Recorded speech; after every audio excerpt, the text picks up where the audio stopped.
Howdy, Dennis Bradford here. Let's think some about being, feeling, and doing better. How do we make concrete Thich Nhat Hanh's ideas? How do we benefit from them in terms of, say, our desires and relationships? With respect to desires, we've seen how other sages recommend non-attachment with respect to egocentric desires. Thay explains that desirelessness comes from understanding. Here's what I judge to be his most profound teaching on desires. Quote, "Desire disappears when you see that the true nature of the object you desire is impermanent, has no separate self, and cannot be grasped. If you are not satisfied with what is available in the present moment, you will never be satisfied by attaining what you think will bring you happiness in the future." End quote. From Breathe, You Are Alive. As we saw in the previous video, Thay teaches that being, non-conceptualized reality, is characterized by emptiness. So, when we desire, say, another person, what are we trying to gain? That so-called other person is empty. Empty of what? Empty of a separate, independent self. If so, there's nothing there to gain, grasp, obtain. As we've seen, Thay claims that, quote, impermanence is another name for not self, end quote.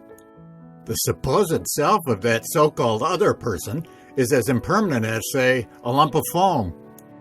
What happens when we desire is that we are inventing something to desire that will quench our dissatisfaction.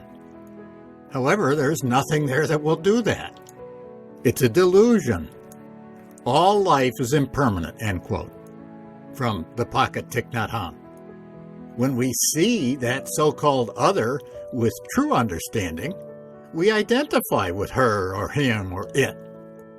Quote, a compassionate person sees himself or herself in every being. The practice of inclusiveness, end quote, undermines desires naturally. Therefore, we don't have to go through life with incessant cravings if we wake up to the way things really are. Right understanding, then, leads to compassion.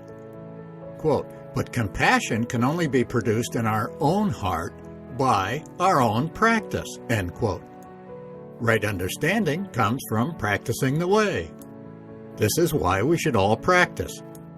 Quote, every one of us has to practice meditation, end quote. We are not required to do something else to help the world. It is not about doing something. It's about being something, being peace, being hope. Every action will come out of that, end quote. Therefore, our task is not to come up with an action plan for, say, world peace. Our task is to become peaceful ourselves. Right actions will come naturally from that peacefulness. Why does it make sense to be hopeful? Because everything comes from the mind, everything can be removed and transformed by the mind, end quote. To become transformed is to master the art of letting go, the art of surrendering, the art of practicing. Quote, letting go is a practice. It's an art, end quote. Quote, to let go means to let go of something, like an idea, feeling, desire, or belief, end quote. To practice properly, then, surrender to whatever form arises.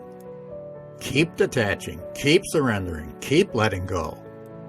That's the art of living well. Similarly, the art of loving well comes from deep understanding. Quote, to love is to offer understanding and comfort. Understanding is the source of love, end quote. You may wonder how to do this when, for example, your friend does something that angers you. Instead of lashing out at your friend, heal the anger. First comfort yourself and then comfort your friend. How? Accept your anger as if it were an, quote, ailing baby. We must nurture it in order to calm it, end quote. When we become emotionally distressed, our tendency is to distract ourselves. Quote, we want something to cover up our pain, sorrow, fear, and anger, end quote.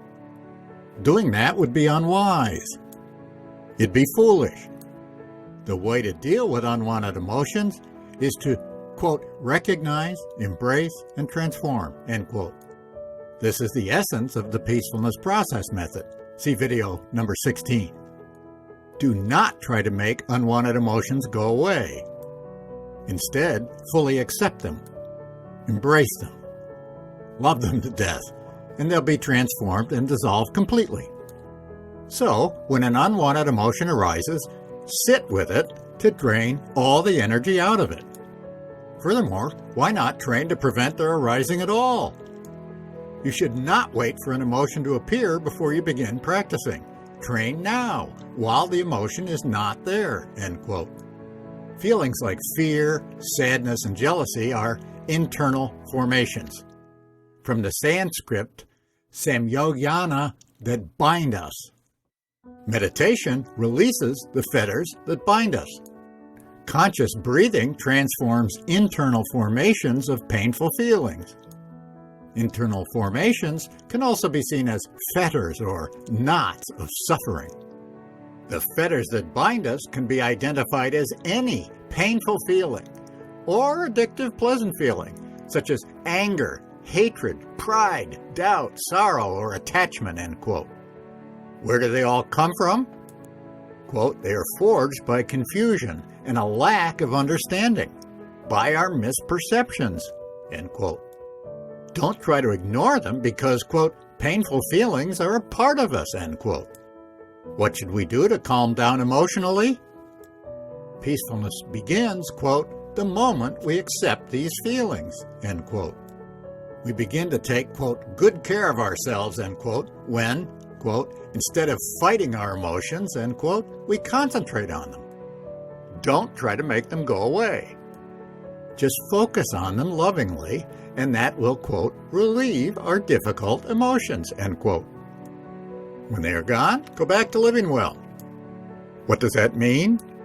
Quote, don't do any task in order to get it over with. Resolve to do each job in a relaxed way with all your attention. Do it slowly and evenly, end quote. That's the way sages handle emotions and how they live. We can emulate them. In fact, we should. Let's end emotional distress.